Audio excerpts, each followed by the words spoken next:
नमस्कार, यह आकाशवाणी चंडीगढ़ है। अब आप पंकज धीमान से प्रादेशिक समाचार सुनिए। प्रधानमंत्री नरेंद्र मोदी ने वस्तु एवं सेवा कर जीएसटी को तर्कसंगत बनाने और आज़ादी के बाद इसे सबसे बड़ा सुधार बताया है। उन्होंने कहा कि इस कदम से कई वस्तुओं पर कर में कटौती होने के मध्यम वर्ग की जेब में पैसा आने की उम्मीद है।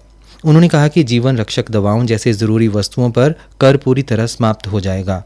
श्री मोदी ने कहा कि दोनों कर स्लैब 22 सितंबर से लागू हो जाएंगे।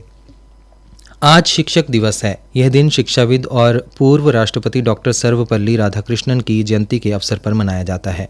इस दिवस को मनाने का उद्देश्य शिक्षकों को विशेष सम्मान देना है। हरियाणा के मुख्यमंत्री नायब सिंह सैनी ने कहा कि स्टार्टअप्स को प्रोत्साहित करने के लिए राज्य सरकार प्रदेश के अग्रणी स्टार्टअप कॉरपोरेट्स और शैक्षणिक संस्थानों के साथ मिलकर राज्य में एक विश्व स्तरीय इनक्यूबेटर स्थापित करेगी। इसमें स्टार्टअप्स के लिए अत्याधुनिक सुविधाएं उपलब्ध होंगी। मुख्यमंत्री गुरुग्राम में हरियाणा राज्य औद्योगिक एवं अवसंरचना विकास निगम लिमिटेड द्वारा आयोजित एक कार्यक्रम के दौरान स्टार्टअप्स और उद्योग जगत के दिग्गजों को संबोधित कर रहे थे।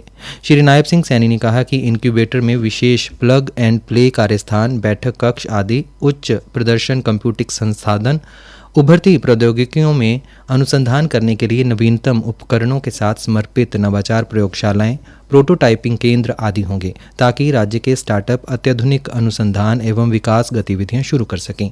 मुख्यमंत्री ने कहा कि साथ ही हरियाणा सरकार भारत सरकार के देश को सेमीकंडक्टर हब बनाने के विजन के अनुरूप राज्य में सेमीकंडक्टर निर्माण को बढ़ावा देने के लिए एक नीति तैयार करेंगी। इसके अतिरिक्त हरियाणा सरकार का लक्ष्य गुरुग्राम और हरियाणा को विश्व की वैश्विक क्षमता केंद्र की राजधानी के रूप में विकसित करना है। इसके लिए सरकार वैश्विक क्षमता केंद्र के लिए एक विशेष नीति बनाएगी।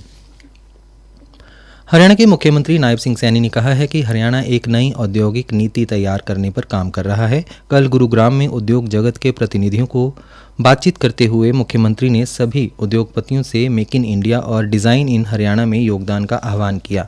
उन्होंने कहा कि प्रधानमंत्री नरेंद्र मोदी ने मेक इन इंडिया और डिज़ाइन इन इंडिया के माध्यम से भारत को विकसित बनाने का आह्वान किया है।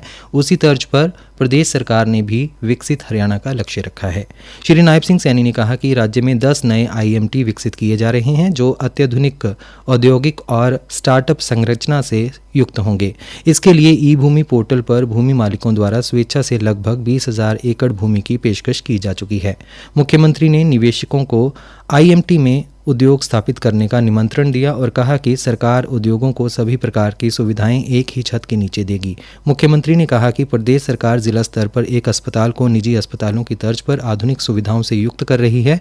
उन्होंने उद्योगपतियों से आह्वान किया कि वे कॉरपोरेट सामाजिक जिम्मेदारी निधि का उपयोग सामाजिक क्षेत्र विशेषकर स्वास्थ्य सेवाओं को मजबूत करने में भी करें। कैथल जिले के गुल्ला के नज़दीक पंजाब सीमा के साथ बहने वाली घग्गर नदी का जलस्तर आज सुबह 7:30 बजे खतरे के निशान पर पहुंच गया। हमारे संवाददाता ने बताया है कि सुबह नदी का जलस्तर 23.3 फीट तक दर्ज किया गया।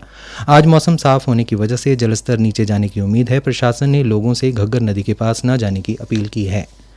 सिरसा जिले में प्ले स्कूल, आंगनवाड़ी, ITI, सरकारी और निजी महाविद्यालय, विश्वविद्यालय और खेल स्टेडियम, नर्सरी सहित सभी सरकारी व निजी विश्वविद्यालय बंद रहेंगे। उपायुक्त एवं जिला आपदा प्रबंधन प्राधिकरण के अध्यक्ष शांतनु शर्मा ने बताया कि आज भी सभी शिक्षण संस्थान बंद रखे गए हैं। यह आदेश घग्गर का जलस्तर बढ़ने और लगातार हो रही बारिश के मद्देनजर दिए गए। भिवानी प्रशासन ने गांव कलिंगा में 2 सितंबर की रात को मकान की छत गिरने से जालमाल का नुकसान उठाने वाले परिवार को 12 लाख रुपए की सहायता राशि प्रदान की है।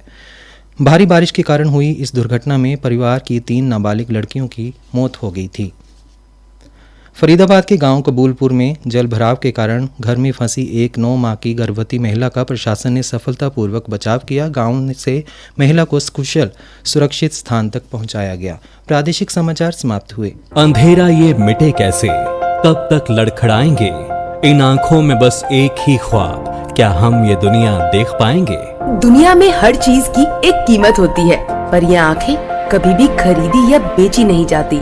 इसीलिए नेत्रदान मानवता के लिए एक अमूल्य वरदान है। अंधेरे को कर रोशन, कोरे कागज में रंग भर दे, मेरे बाद मेरी आंखें दुनिया नहीं देखें। राष्ट्रीय स्वास्थ्य मिशन, स्वास्थ्य विभाग हरियाणा द्वारा जनहित में जारी।